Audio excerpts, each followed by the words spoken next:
دیتا ہوں دوستو، خدا کی قسم پورے پونا مہاراشٹر ہی نہیں بلکہ ہندوستان کا کوئی مسلمان ایک مسئلہ بھی ایسا لا کر دے دے جس میں امتی اور نبی دونوں برابر ہے، ایک مسئلہ لا کے دے دے جس میں امتی اور نبی دونوں برابر ہے، میں پوری زندگی لانے والے کے بتانے والے کی غلامی کرنے کو تیار ہوں۔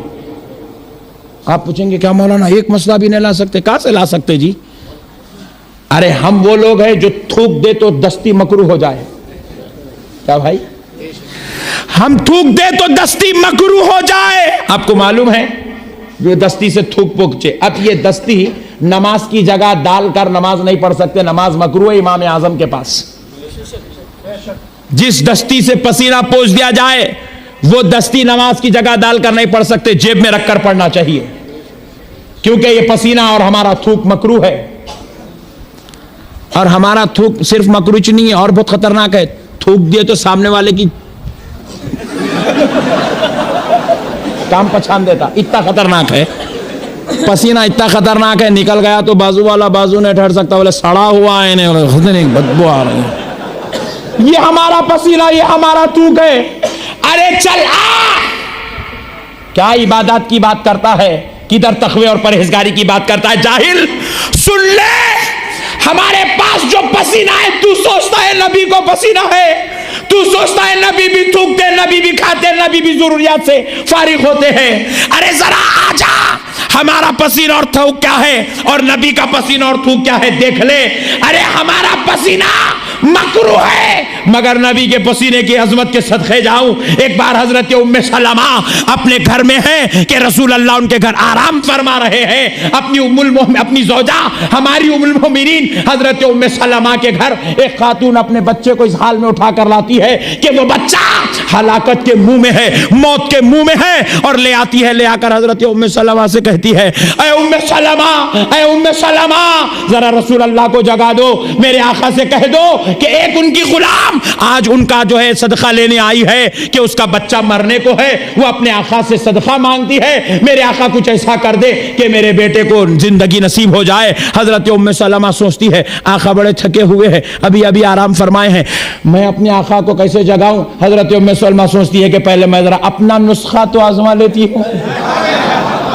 حضرت ام سلمہ جھٹ سے پلٹی، تابدان کی طرف گئی اور تیزی کے ساتھ ایک شیشی لے کر پھر وہ بیمار بچے کے پاس، اس غمزدہ ماں کے پاس آئی، اس شیشی میں انگلی ڈباتی ہے اور نکال کر بچے کے منہ میں رکھتی ہے۔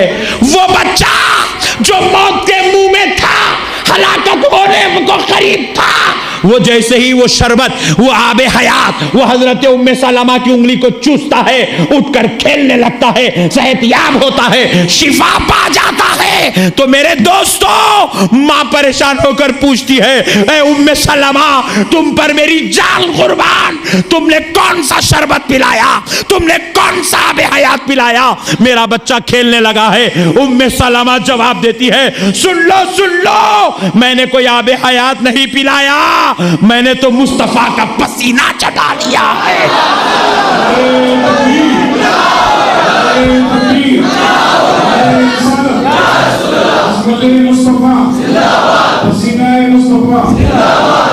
میں نے تو مصطفیٰ کا پسینہ چٹا دیا ہے۔ اللہ اللہ، ہمارا پسینہ وہ ہے کہ بدبو کا کام کرے، لوگوں کو دور کرنے کا کام کرے، نبی کا پسینہ وہ ہے جو معجزہ بن کر کام کر رہا ہے، معجزے کا کام کرے۔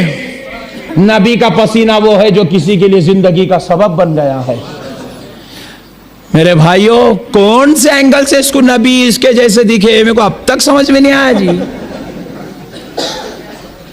بڑے خطرناک لوگ نکلے بھائی، آخری مینٹالٹی ہے، آخری۔ یہودی جہاں تک سوچ سکتا، اس سے اگر آگے کوئی سوچ سکتا تو وہاں بھی سوچ سکتا۔ امریکہ پریشان ہے ان لوگوں سے، ارے جہاں گھنٹے کو پیسے ملتے ہیں وہ گھنٹے چھوڑ کے کھٹکے مار لیتے، پھر کیا خصلہ کیا ایسا؟ یہاں گھنٹوں کی قدر کرنے والی قوم میں اتنا لائٹ لے کے 40 دن بھاگ جا رہا۔ امریکہ پریشان ہے۔ آج انہوں نے کیا بات ہے؟ بولے نہیں صاحب، انہیں 3 دن، 3 دن یہاں 3 گھنٹے میں لوگ جو زندگی بدلنے کی چکر میں لگے ہیں، انہیں 3 دن غائب ہو گیا، امریکہ پریشان ہے۔ میرے پیارے بھائیوں، قربان جاؤ اس تھوک کے، آہا، جس کو لعاب دہن کہتے ہیں۔ اللہ اللہ، اس لعاب دہن کے صدقے جائیں جی۔ ہمارا تھوک تو بہت خطرناک کاما کرتا ہے، مگر نبی کے تھوک مبارک کے صدقے جائیں، لعاب مبارک کے صدقے جائیں۔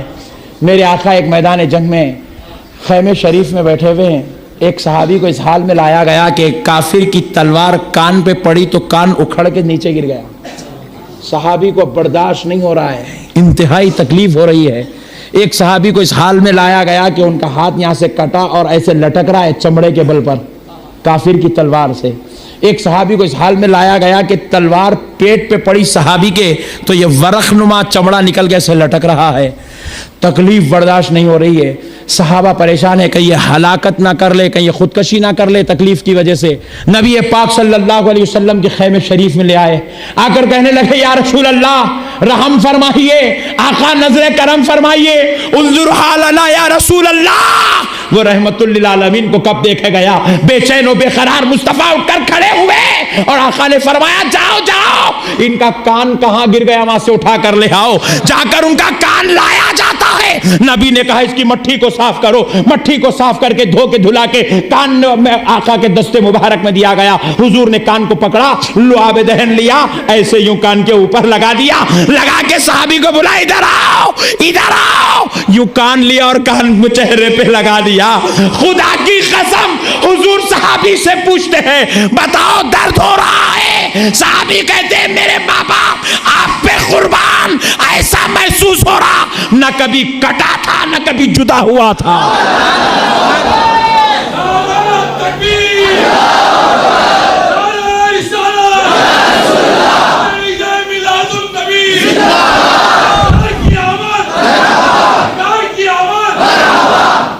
میرے بھائیوں، کون سے اینگل سے انہیں نبی کو اپنے برابر سمجھا جی؟ حضور بولے ان کو ادھر لاؤ۔ وہ صحابی کا ہاتھ لیے حضور ایسے پکڑے، اپنا لعاب دہن لیے ان کے ہاتھ پہ یوں لگائے۔ آہا، خدا کی قسم ایسے جڑ گیا کبھی ٹوٹا ہی نہیں تھا۔ حضور نے اپنا لعاب دہن لیا، چمڑا یوں پکڑ کے ایسے لعاب دہن یوں لگا دیا، صحابی کا پیٹ جیسا تھا ویسا ہو گیا۔ یہ میرے آقا کی شان ہے میرے بھائی۔ انہیں کون سے اینگل سے نبی کو اپنے جیسا سمجھا جی؟ کہاں ہے رے لڈو؟ میں ملنے کے واسطے آیا ہوں پونا، تیرے سے آ تو صحیح۔ کب تک جہالت چلائیں گے جاہل قوم؟ کب تک شرارت کر کے امت کے ایمان کو برباد کریں گے؟ میرے پیارے بھائیوں، قربان جائیں آقا علیہ الصلوۃ والسلام کی عظمت کے۔ اللہ کہہ رہا ہے ہم نے ان کو انسان بنا کر بھیجا، انسانوں میں بھیجا تاکہ تمہاری ہدایت کے لیے، تمہاری رہنمائی کے لیے۔ وہ رسول من انفسہم، ہم میں سے ہو کر آئے، تو اس کا مطلب یہ کہاں سے نکال لیا حضور ہمارے جیسے، حضور ہمارے جیسے، حضور ہمارے جیسے۔ سورج کی پوجا کرتے ہیں، کیوں؟ کیونکہ انہوں نے سورج کی چمتکاری کو دیکھا تو سورج کچھ خدا سمجھے، یہ ان کی غلط فہمی ہے۔ گائے کو دیکھے تو اس کو خدا سمجھ کے بیٹھ گئے، بیل کو دیکھے اس کو خدا سمجھ گئے، چاند کو دیکھے اس کو خدا، پانی کو دیکھے وہ ہو اتنا خطرناک ہے، بہ کے آیا تو پوروں کو لے کے چل جاتا، نہیں جا رہا انہیں خدا ہے بولے۔ یہ ان کی غلط فہمی ہے کہ وہ کفر میں پڑ گئے۔ یہ اس کی غلط فہمی ہے کہ یہ حضور کے لعاب کو، پسینے کو دیکھ کے اپنے جیسا سمجھا، وہ اس کو خدا سمجھ بیٹھا، یہ نبی کو اپنے جیسا سمجھ کے بیٹھا۔ یہ کافر سورج کو خدا بنا کے کافر ہو گیا، اور یہ بدعقیدہ نبی کو اپنے جیسا بنا کے کافر ہو گیا۔ میرے پیارے بزرگوں اور دوستو، اللہ اور اس کے رسول کا واسطہ ذرا مسئلے کو سمجھو۔ میرے آقا علیہ السلام کے بارے میں رب کہہ رہا من انفسہم، ہم نے تم ہی میں سے بھیجا ہے۔ حالانکہ وہ کیا تھے، اللہ اس کا بھی ذکر قرآن پاک میں کر رہا ہے۔ قد جاءکم من اللہ نور وکتاب مبین، تحقیق کہ تمہارے پاس اللہ کی جانب سے نور آیا۔ کیا آیا؟ اور روشن کتاب۔ میرے پیارے بزرگوں اور دوستو، دیکھو پہلے حضور آئے قرآن آئی، ذرا بولے بھائی، پہلے حضور آئے بعد میں قرآن آئی. تو اللہ بھی قرآن پاک میں کیا ذکر کر رہا ہے آیت مبارک میں؟ قد جاءکم من اللہ نور، اللہ کی جانب سے تمہارے پاس نور آیا. جب یہ نور کو تم لوگ سمجھ لیے، جان لیے، پہچان لیے، تو اب اللہ کہہ رہا ہے وَكِتَابٌ مُبِينٌ، اب تمہاری ہدایت کے لیے میں روشن کتاب کو بھیج رہا ہوں. میرے پیارے بزرگوں اور دوستو، قربان جائیں آقا علیہ السلام کے یہ نور تھے. اب ایک بڑا لطیف نکتہ عرض کرتا ہوں، سننے کے موڈ میں تو ہے نا؟ بہت ایمان تازہ ہو جائے گا، خدا کی قسم ایمان کو لذت نصیب ہو جائے گی. اب اس نور کے بارے میں میرے پیارے بزرگوں اور دوستو، یہ نور مصطفیٰ صلی اللہ علیہ وسلم اللہ کی بارگاہ میں آیا، اللہ کی بارگاہ سے آیا تو تھا کہاں؟ ہر اہل سنت والجماعت کے ایمان رکھنے والے کا یہی عقیدہ اور ایمان ہے کہ حضور پہلے سے جلوہ افروز ہے. تو پہلے تھے تو کیا بشری شکل میں تھے؟ بولے نہیں، نور کی شکل میں تھے، بشکل نور تھے. جب نور تھے، نور ہے تو تھے کہاں؟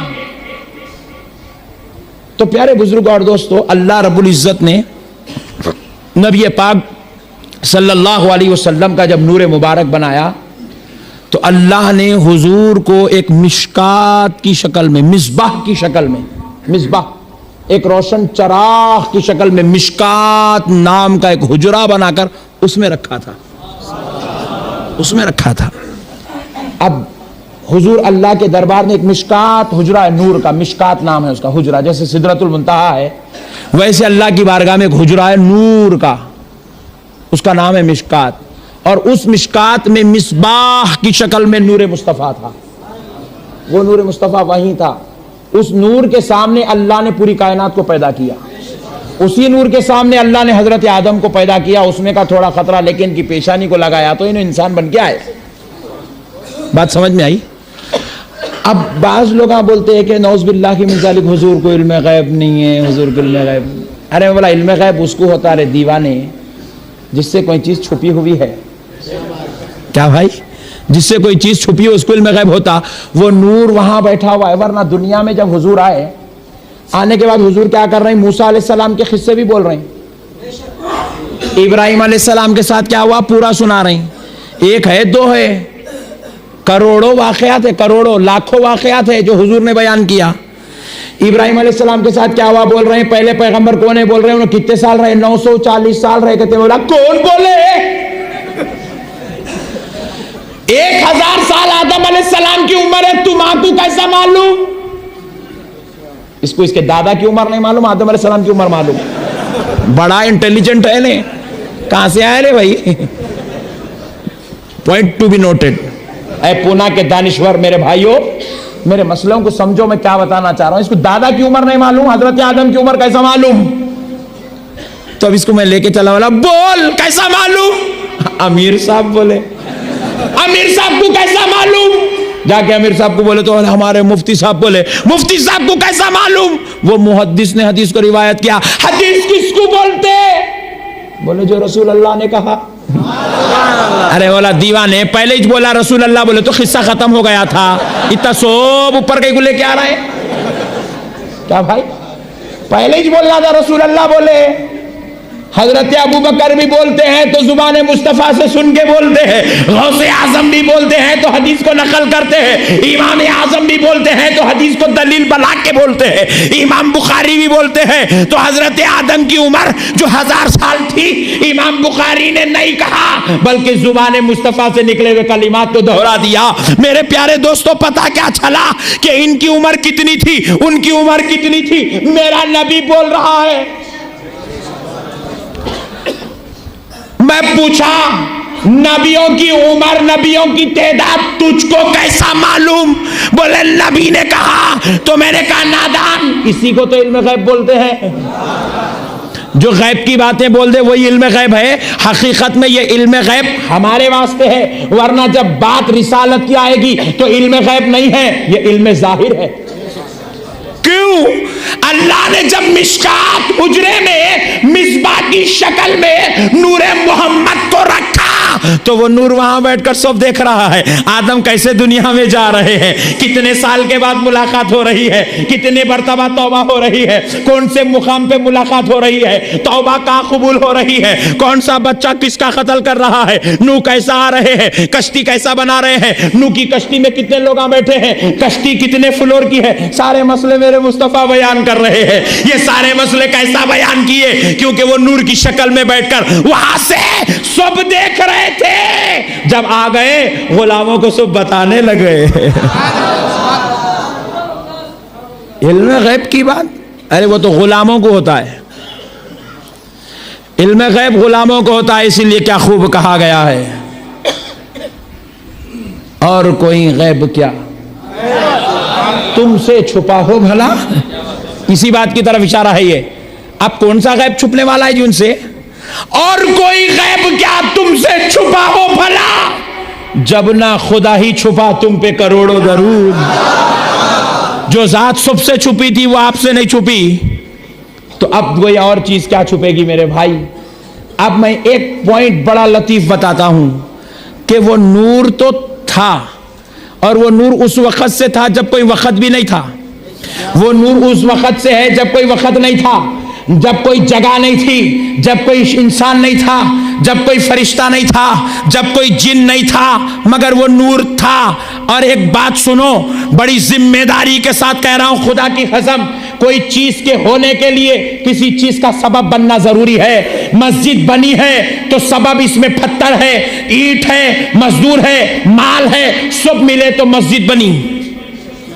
ماں باپ ملے تو اولاد بنی.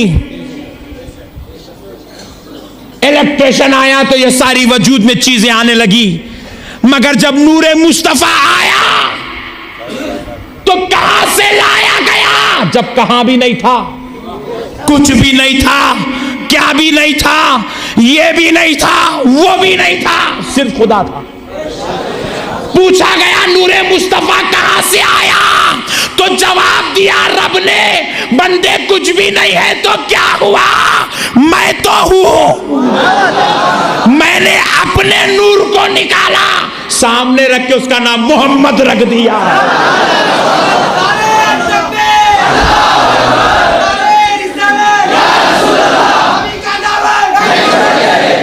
اسی لیے حضور کو نور الہی کہا جاتا ہے. یہ نور الہی, اور اسی لیے اللہ نے کیا کہا, قد جاءکم من اللہ نور. وہ نور اللہ کے پاس سے آیا ہے. اللہ نے وہ عرش پہ سے آیا ہے, سدرہ پہ سے آیا ہے.